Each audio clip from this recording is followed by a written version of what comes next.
This season has honestly given us a lot, and we should be grateful for it.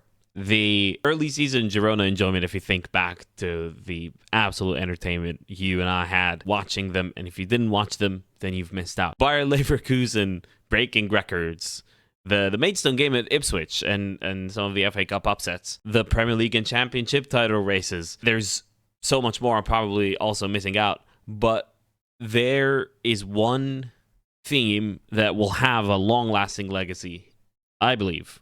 And we'll look at why today. It is the return of the number 10. Your Jude Bellinghams, your Florian Wirtzes, your Cole Palmers, your Phil Fodens, to a lesser extent. It's great. It's amazing. It's my favorite role. And I'd like you to take you back to the first time I watched football properly. It was in 2006. And Egypt, I was living there at the time, and they happened to host the African Cup of Nations. And there was a certain player in there in the opening game, which I actually watched just because of the opening ceremony. He happened to be an attacking midfielder. He scored a free kick to make it 2-0, I think. And his name was Mohamed Aboutrika. And he was the best player on the team for years to come. And he happened to play in a club in Egypt called Al Ahly, who happened to be like the most successful team in African history and won league after league after league just after he joined the club in 2004. And all the way up until his retirement, Al Ahly were just the most successful team by far in all of Africa, and made multiple Club World Cup appearances and won multiple Champions Leagues and won the title every single year. Every single year. And he's the one that got me hooked to the game. And ever since, the number 10 has probably been my favorite role. And then it disappeared. And it's not like my enjoyment of the game decreased or anything. It's just the way the game evolved. But seeing the number 10 come back is making me really happy. So I want to take you through what my theory is anyway, on why the number 10 kind of disappeared and how it's making its comeback. Let's take a look. So back in the day, this was the shape Al Ahly played in. Shirt numbers don't matter that much in this context. This is just a blank tactical board we're working with. So they played in a 3-5-2 with a deeper center back, and two center backs ahead of him. So two wing backs that held the width and had a lot of stamina and an amazing crossing ability, particularly the left backs at the time that Al Ahly had. Two proper central midfielders, Hussam Ashour and Mohamed Shawi. Those were proper like destroyers. Two midfielders that held all the responsibility defensively. And then Mohamed Aboutrika ahead of them. He wore the number 22, and again, shirt numbers don't matter here. And then two strikers ahead of him. Everything in the middle, creatively, went through this guy. And that actually turned out to be the case throughout world football at the time. So at the time, this would be your Zinedine Zidane, late 90s to early 2000s, and he was coming towards the end of his career at the time. That was Ricardo Kaka in a different way, where he would actually be a bit of a shadow striker and contribute to a lot to goal scoring, as did Mohamed Aboutrika, who won the Egyptian League Golden Boot a couple times. This would have been a little bit later on, Wesley Sneijder and that famous Netherlands squad. This was Ronaldinho. And it was either in a 3-5-2, a 4-4-2 diamond, or a 4-2-3-1 in particular. I think 4-2-3-1 was probably the most popular system that accommodated number 10s at the time. But everything went through the number 10. All the creative responsibility through the middle was either, obviously out wide, and crosses came in a lot more often at the time.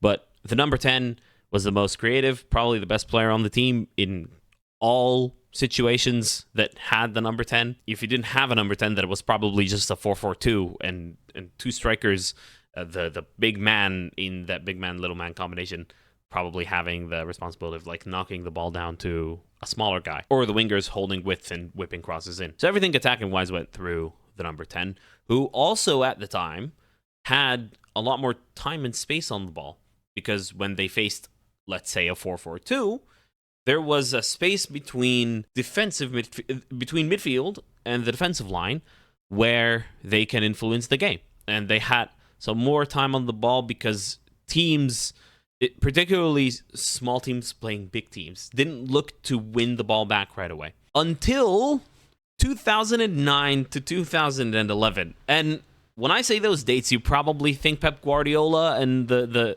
amazing Barcelona team, probably the most fun I've had watching a football team play. But I also mean Jurgen Klopp, because between 2011 and 2013, I think they won 2 Bundesliga titles.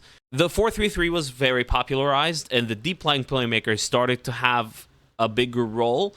Actually, the first manager to properly implement a world-class deep-lying playmaker that was creative first is Carlo Ancelotti with Andrea Pirlo in 2005, 6, 7, that sort of range, in a 4-4-2 diamond. So Ricardo Kaka, while also being incredibly creative and gracious on the ball, he's probably my personal favorite player to ever play in Europe. Messi got up there with him later on, but Ricardo Kaka is my guy. So Andrea Pirlo used to have the creative responsibility from a deeper role, but he also had to learn how to defend and was fantastic at it. But then Guardiola came along and the 4-3-3 started to become a little bit more popularized because teams were also starting to look at how to gain numerical superiority in midfield and how to limit the influence of playmakers using that holding anchorman, the destroyer. So because there was a lot of 4-3-3 developing and into the late 2000s and into the mid 2010s, there wasn't a natural fit for the number 10 anymore. Teams started to play like this. It was 2 free number 8s or mezzale. I don't know what the mezzala plural is. Basically players that would play in the half spaces rather than just behind the striker. And then the striker the false 9 developed then, and Messi mastered the false 9 skill, obviously. And later on, a little bit, Roberto Firmino at Liverpool. So he would drop in, and then you had inverted wingers were very popularized, and they would make runs into those half spaces and receive through balls from the free 8s or even the false 9 and get goal-scoring opportunities themselves. There are 2 more issues that the number 10s faced. One is that because gegenpress and teams starting to win or attempt to win the ball earlier meant that the number 10's influence on the game is far less because they used to have a lot of time on the ball and some more time than they now have to think and make a play, while also being the best player on the team, and they could, hold their own and get past players that would put a tackle in. But it was almost every attack. Try to get the ball early. The ball comes into the number 10. They don't have too much time, and then their influence on the game generally decreases, right? And then the third problem, an actual number 10, a classic number 10, didn't have a lot of defensive responsibility. And the defensive responsibility would fall on those 2 holding midfielders and the back 4. And that became a problem because the defensive responsibility, with the development of gegenpressing and just in general early pressing, it had to be shared around. And number 10s had to be tasked with defensive responsibility they aren't used to. A main example of that being Mesut Ozil. So obviously an elite number 10. But Arsene Wenger started to have a problem with the lack of his defensive effort because it's not something he's used to. He is someone who gets the ball and cooks. So to kind of recap here, no natural fit in the 4-3-3, the defensive responsibility having to fall in part on the number 10, which is not a natural fit for a classic number 10, and the number 10 having less time on the ball to influence the game.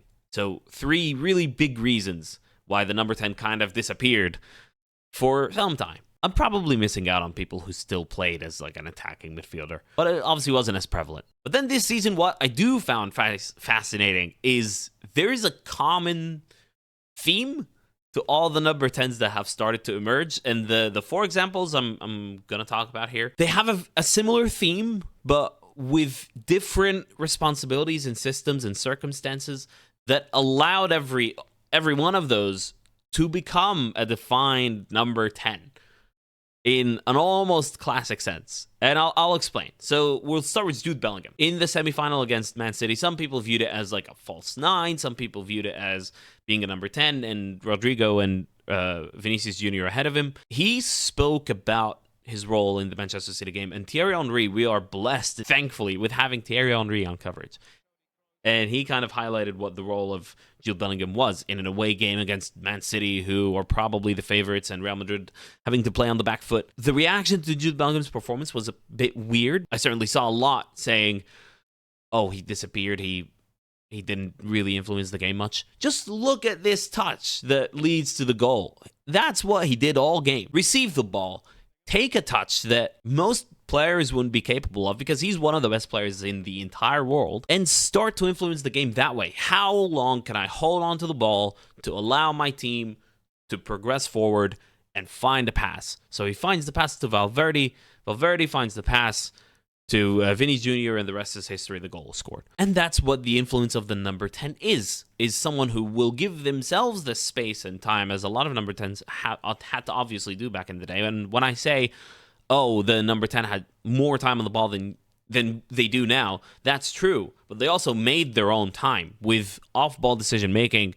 and on-the-ball technical ability, which is what Jude Bellingham did. And it allowed his team to move forward and allowed his team to progress up the field. And his position on average, according to Jude himself, was higher up than usual.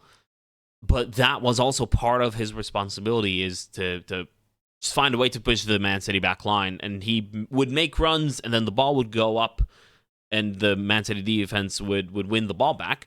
But it at least pushed the team forward, and then those knockdowns would be contested, and that's what his role is. I'll come to the main point of what the commonality between all four of them is because Jude Bellingham, after the game, was talking about his role, and within that mentioned Carlo Ancelotti's biggest strength, which is spot on, is that he allows his team to play with freedom, and he allows everyone to play to their strength.